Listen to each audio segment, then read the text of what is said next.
मैंने बोला कि 3 वक्ता होंगी इसकी, और वो आज पहले ही हम शुरू करेंगे रिकवरी।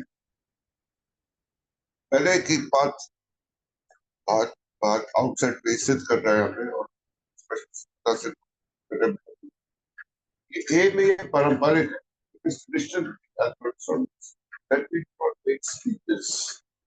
तो भाषणबाजी नहीं। अब एक स्पीच में और शेयरिंग में फर्क क्या है?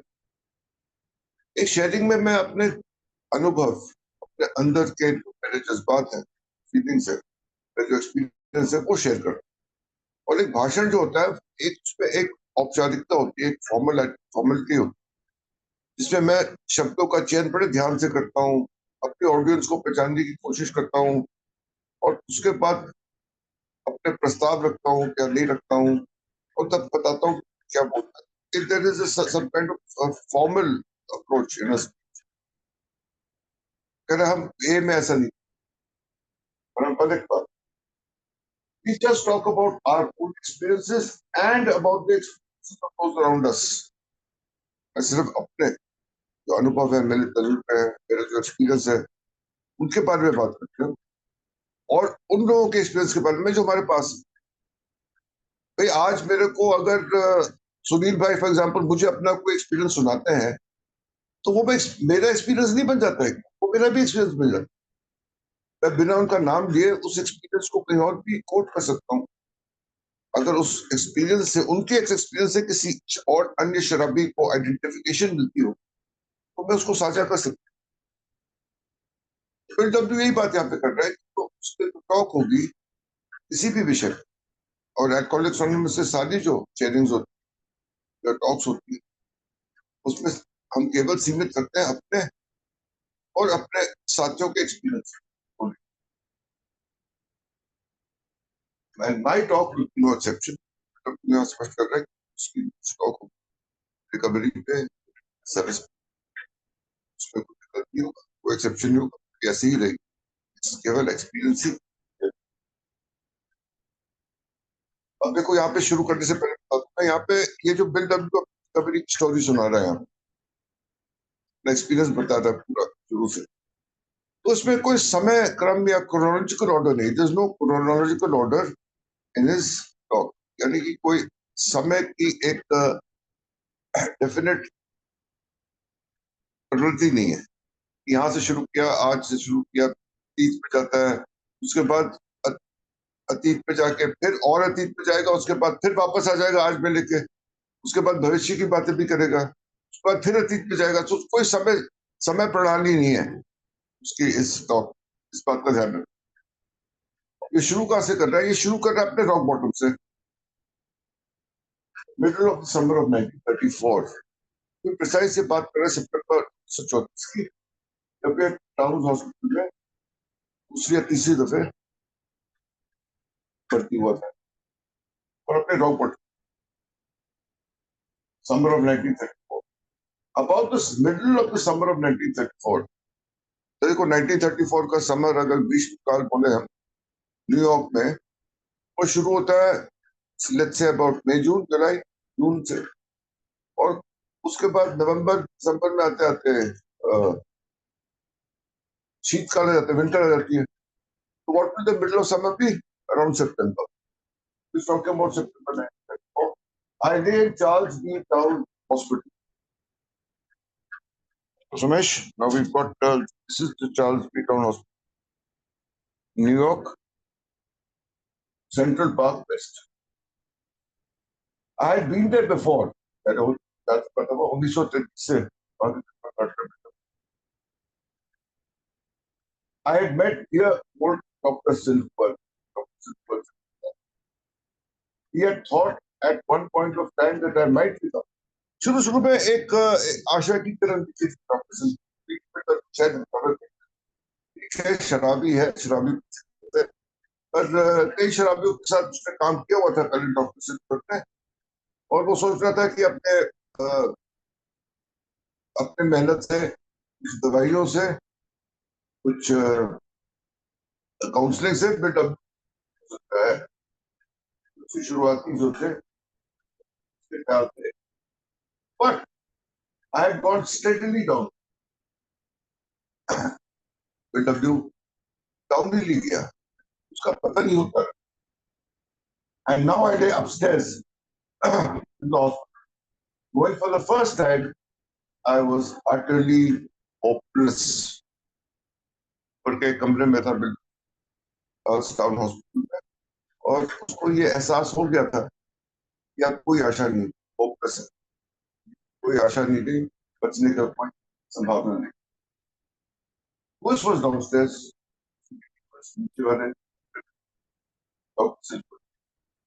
And this kind old doctor was trying in his gentle way to tell her the bad that so many wives and husbands have received. और इस बात की जो सूचना थी, तो समाचार था ये कि क्या बेटा कुछ नहीं हो सकता है, होपलेस केस. और इसको बड़े हल्के तरीके से जेंटल वे में जो है डॉक्टर कैसे शराबी के संबंध को बताता है, कोई आशा नहीं रही है, chronic alcoholic ये बात है, प्रोफेसर करता है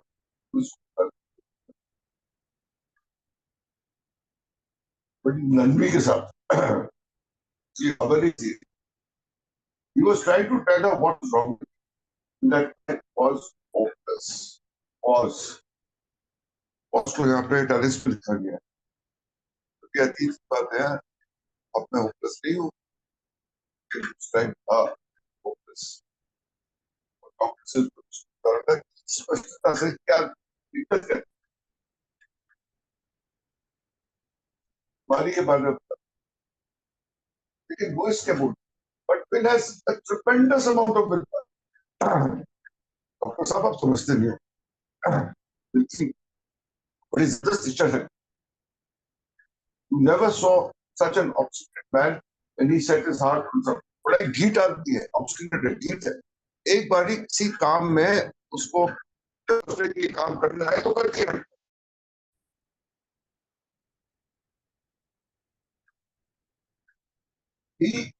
किसी चीज में अगर दिल लगा दिया उसने, करके रखता उस काम को. He has tried desperately to get well. वो कोशिश कर रहा है desperately वो ठीक हो जाए. He has tried everything. Doctor, why can't you stop? हर संभव कोशिश करते थे. सर ये रुक पा रहा, why again in italics, why can't you stop? क्यों? क्यों का जवाब दीजिए कि बीमारी ऐसी है. लेकिन उस टाइम पे डॉक्टर सिर्फ पर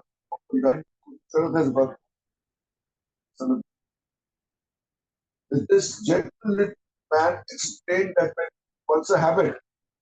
why का जवाब देने की कोशिश कर रहे हैं आप. एक बारी तो ये आदत थी, had become an obsession of the obsession. एक मानसिक खिंचाव तो उसके अंदर समा गया. ट्रू इंसानिटी, पागलपन, that condemned me to drink against my will.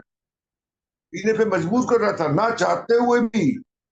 छोड़ने की इच्छा थी, एक इच्छा नहीं थी, ना चाहते हुए भी उसको पीना पड़ रहा था इच्छा के विरुद्ध. And she said, doctor what. दूसरा सवाल जो ऑब्वियस है, नेचुरल है, निकलता है कि अब कर क्या सकते हैं. She had tell her that I have to doctor or go mad or die. वो तीन चीजें जो पागल खाना, अस्पताल होने से पागल खाना, जेल या समय से वो चीजें डॉक्टर को मैड और डाई. अंत क्या होना है, ये डॉक्टर ने सच्चाई के साथ या बहुत कुछ नहीं होता है. या तो किसी पागल खाने में डालता पागल हो जाएगा इसलिए, या फिर उसको ताले चाबी में बंद रखना पड़ेगा, या फिर ये समस्या. और चौथा upstairs I knew the story. It was the end of a long road. For the benefit of our friends who may not know how alcoholics get, go back to the time when I was a child, the time when I acquired some of the traits that had pulled out my insatisfactory plan. फिर तब मुझे पता था कि क्या चल रहा है, कहानी पता था क्या स्थिति है, और उसको ये लग रहा था कि बहुत कहानी का एंड है, end of. And just at the mere age of 39, we had seen so much in life. 40 साल उसने कितना कुछ देखा था, ये सब था. आगे वो बोल रहा है कि बेनिफिट ऑफ फ्रेंड, पता नहीं था अल्कोहलिक ऐसे तक इस मकाम पे पहुंचता कैसे. थोड़ा सा अतीत पे जाके वहां से शुरू करते हैं को अपने बचपन की जरूरत. उसी टाइप उसने ऐसी आई एक्वायर्ड सम ट्रेट्स, यानी उसके चरित्र में ऐसी उसी टाइप सम्मिलित हो गई तो उसकी इनसाइटेबल क्रेविंग पर अल्कोहल बढ़ावा, यानी कि जो कभी ना खत्म होने वाली भूख थी शराब के लिए, वो कैसे पैदा हुई. इन दिनों की बात कह रहा है, बचपने से ही मैं जीवन में किसी है उसकी वजह से ये कभी ना खत्म होने वाली भूख insatiable शराब की.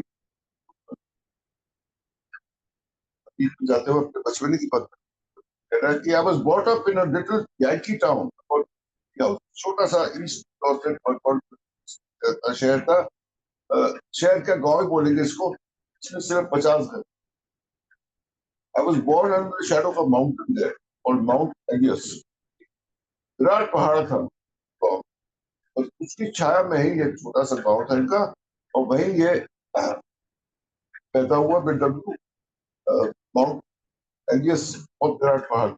An early recollection is one of looking up and seeing this vast and mysterious mountain. Virat और रहस्यमय पहाड़ को सोचता था कि ये क्या है, what it was, and whether I would ever climb that high. इतना बड़ा पहाड़ ये है क्या चीज, और क्या मैं इसके ऊपर इसकी चोटी पे कभी चढ़ पाऊंगा कि नहीं. तो इस माहौल में डब्ल्यू का जन्म हुआ और उसका father. But I was presently distracted by my aunt, who, as a fourth birthday present, made me a plate of fudge. For the next 35 years, I pursued the fudge of life and quite forgot about the mountains. थोड़ा सा screen पे चलते हैं. सुमेश, वो Bill W at the age of 4, छोटा सा बच्चा था, बहुत प्यारा बच्चा था. और ये बिल डब्ल्यू का परिवार था, और ये Bill W at the age of 4, तो 4 साल की उम्र में था. यहाँ पे एक देखो, यहाँ पे this is a symbolic thing. एक प्लेट ऑफ फज उसके एक आंट ने दिया उसको, जो उसने खाया, और वो फज से उसको इतना प्यार हो. अब ये फज का मतलब क्या. फज मतलब एक चॉकलेट सी होती है जो अमेरिका में बहुत प्रसिद्ध होती है, पुराने दिनों से बच्चे बहुत खाते हैं चॉकलेट फज. अब इसको इसका ये किस चीज का प्रतीक है. ये जिंदगी के जायकों का प्रतीक है. फज की जो बात कर रहा है, is not talk about fudge as such. कह रहा है, pursued the fudge of life and quite forgot about the. ये थोड़ी है कि 35 साल तक फज रहा हूं, मैं फज खाऊंगा, नहीं. वो जिंदगी के उन जायकों के बारे में बात कर रहा है, जिंदगी का स्वाद लेने की बात कह रहा है. वो स्वाद जिंदगी के जायकों का किसी भी कीमत पे चाहिए थे, और उनके पीछे वो दौड़ रहा था. यानी कि जिंदगी वो ऐशो आराम, जिंदगी वो सहूलतें, जिंदगी का वो मिठास, उसको ढूंढता रहा वो सब जगह. और वो पहाड़ के बारे में, वो विराट पहाड़ था, मैं उस पर कैसे चढ़ूंगा, क्या होगा, वो सब कुछ. देखो सीधा वो 35 साल की उसने एक लाइन में अपनी यात्रा पर. और 35 years, next 35 years, I pursued the fudge of life and quite forgot. Fudge जो उसने खाया था उसके बारे में भूल गया, उस विराट रहस्यमय पहाड़ के बारे में भूल गया, और जिंदगी का जायकों का पीछा करता रहा पागलों की तरह से. परस्यूड, इस चीज को परस्यू करने का मतलब है तो उसके पीछे पड़ना, अपना दिमाग लगाए बिना. बिल्कुल ही परस्यू करना, बिल्कुल ही. परस्यू जब कर रहा था फज ऑफ लाइफ का मतलब जिंदगी का मजा लेना, जिंदगी के जायकों का आनंद लेना, वही उसकी जिंदगी का मकसद. Take another paragraph. When I was 10, I went to live with my grandfather and grandmother. छोटी सी उम्र में बिल डब्ल्यू को उसके माता पिता बात छोड़ दिया था। I think I leave it for Rajesh to tell us और दैट। लेकिन वो अपने नाना नानी के साथ रहा। We had a picture of his grandfather, Sumesh, with his name. Right time to post it now. So, grandfather, grandmother, they were wonderful old-fashioned Yankees. उसके Griffith House, Grandpa Gardner Fayette. उसका नाम था गार्डनर फैयट। ग्रैंडपा फादर थे, यानी कि नाना थे buildup के, और उन्हीं के साथ उसके बाद रहने गया 10 साल। वो और उसकी बहन दोनों, और बहुत पुराने ख्याल के, बहुत वरिष्ठ अच्छे नागरिक थे, अच्छे लोग थे इसके। अब बेटा तो अपने बारे में बात, वो कह रहा है कि I was tall and Bob, कि छोटी सी उम्र में अपनी उम्र के हिसाब से लंबा बहुत था, और गौकी, गौकी मतलब एक बेधड़ था, देखने में कुछ बढ़िया नहीं है, गौकी है। I felt pretty bad about it because the smaller kids could push me around the corners, और वो बड़ा अजीब सा महसूस करता था, इस चीज को लेके अच्छा महसूस नहीं करता था अपने आप को। और छोटे बच्चे उनके साथ बहसबाजी में उसी को इधर से उधर कहता है अकेला जाए। I remember being very depressed for a year or more, and then I began to develop a fierce resolve to resolve number one. एक साल तक, एक साल के मतलब डिप्रेशन में रहा वो बचपन में। क्या मेरे को सारे बच्चे भी करते रहते हैं, यहाँ से वहां धक्का देते हैं, लेकिन उसके बाद वो कह रहा है कि डिप्रेशन से बाहर निकला वो, और एक रिजॉल्व आया, एक दृढ़ता है, एक प्रतिज्ञा लेने की जो एक जज्बा होता है वो है कि मुझे हर चीज में नंबर वन होना है। आइडेंटिफिकेशन मिलती है हम शराब से यार, कि हम, मेरे को नंबर वन होना है, पीछे नहीं रहना किसी से। फियर्स रिजॉल्व, जीतना यार हर एक स्थिति में, हर एक परिस्थिति, किसी भी कीमत पे। और फैसला किया, ये निर्णय लिया कि अपने आप को प्रतिज्ञा रिजॉल्व, श्रेष्ठ होना है जो भी मैं। It's very interesting reading, I don't feel like stopping actually यार, समय हो गया है, इट्स ऑलमोस्ट 7:55। वो भी कब देखा है फिर, थैंक यू।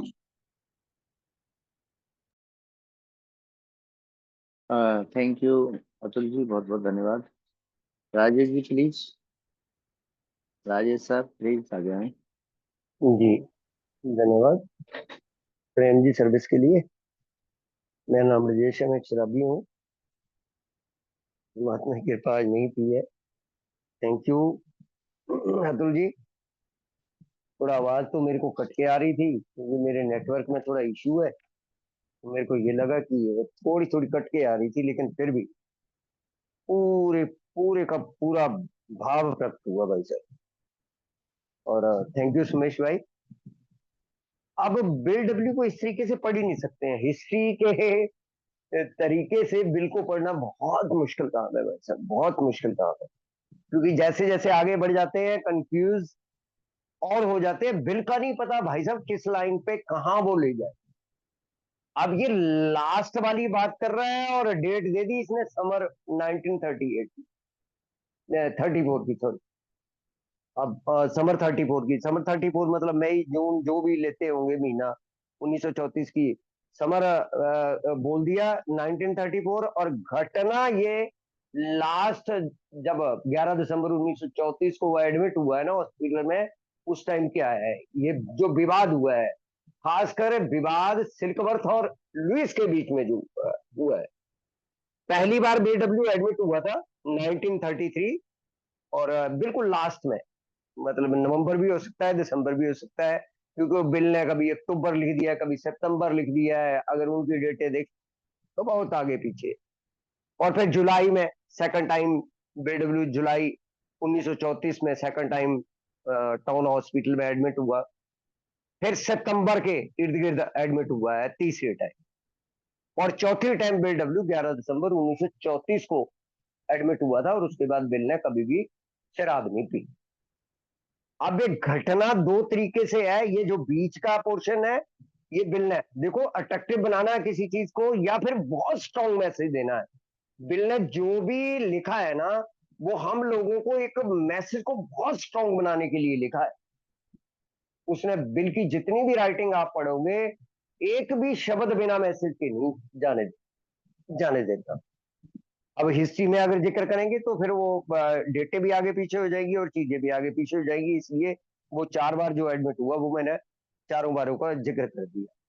लेकिन अब हुआ क्या जी कि जैसे मतलब लास्ट टाइम जैसे ये गया था, हाथ में 4 बोतल थी वो बियर की, और लड़खड़ाता हुआ घुसा, सिल्क वर्थ अंदर पेशेंट को देके हॉल में पहुंचे, और बीडब्ल्यू जो है वो 4 बियर की बोतल 3 तो पी गया था, 3 नहीं मतलब 2.5 की पी गया था, आधी किसी और को पिलाई थी, और 1.5 बोतल थी बियर की, और 2 किताबें थी हाथ में, और हिलाता हुआ द्वार है पहुंचा। अब वो सिल्क वर्थ को, मगर सिल्क वर्थ को भी गुस्सा था, लेकिन देखो कितने प्यारे तरीके से इसने बोला कि जैसे वो ये फर्स्ट फ्लोर पर एडमिट हुआ था, फर्स्ट फ्लोर पर जैसे एडमिट हुआ जिस कमरे में, वहां से सिल्क वर्थ इसको देख के बाहर निकला, और लुइस जो है वो सीढ़ियां चढ़ी, और बीच में तकरार टाइप, जैसे शराबियों की पत्नियों का, या बाकी वो भी सेंटेंस यूज करा है उन्होंने, जैसे उनकी पत्नियों का होता है ना कि भाई इलाज करवा रहे हैं ठीक क्यों नहीं हो रहा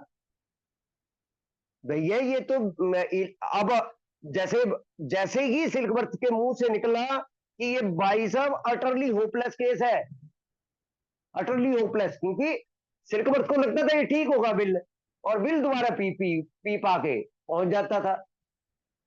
अब अटरली होपलेस बोलते ही और भड़क गई, वो उसने बोलना शुरू कर दिया, अरे भैया नहीं, ये तो इसके अंदर तो बड़ी भारी बिल पावर है, कि होपलेस तो तुम बता रहे हो, लेकिन डॉक्टर ये इसके अंदर बहुत स्ट्रॉन्ग विल पावर है भाई, ट्रेमेंडस अमाउंट ऑफ विल पावर, और ये बिल्कुल ठीक होना चाहता है भैया। जैसे हमारे ए में भी बोलते हैं ना, कोई पी पा के अगर मान लो 7 8 10 साल से आ रहा, नहीं छूट रही शराब, भाई वो आई इसलिए आ रहा है, ये तो पक्की बात है। विल पावर तो मतलब विलिंगनेस भी है उसकी, इसलिए आ रहा है। अब क्यों ऑनेस्टी या क्यों, अब भगवान जाने उसके बीच का और ईश्वर के बीच का क्या मामला है, लेकिन यार यहाँ पर वो एक्सप्लेन करने शुरू कर दिया, और इससे बढ़िया हमारी बीमारी को डिफाइन नहीं कर सकता कोई, जो सिल्कवर्थ ने डिफाइन करा है कि जब एक बार ये बीमारी हैबिट बनती है, और हैबिट के बाद और लिखा किससे, कितने बढ़िया तरीके से, gentle little man explained, Tingre कद का था ना डॉक्टर सिल्कवर्थ, उसने बताया कि एक बार हैबिट बनता है, फिर उसके बाद ऑब्सेशन बन जाता है, फिर पागलपन छा जाता है, फिर जितनी मर्जी विल पावर हो आदमी शराब नहीं छोड़ पाता। कितना मिक्स बढ़िया करा उसने कि एक बार आदत बनती है भाई, पहले दिन नहीं वो 4 बोतल लगता पीने, पहले दिन थोड़ी शराबी बन जाता है शराब की पहली बोतल उठाए।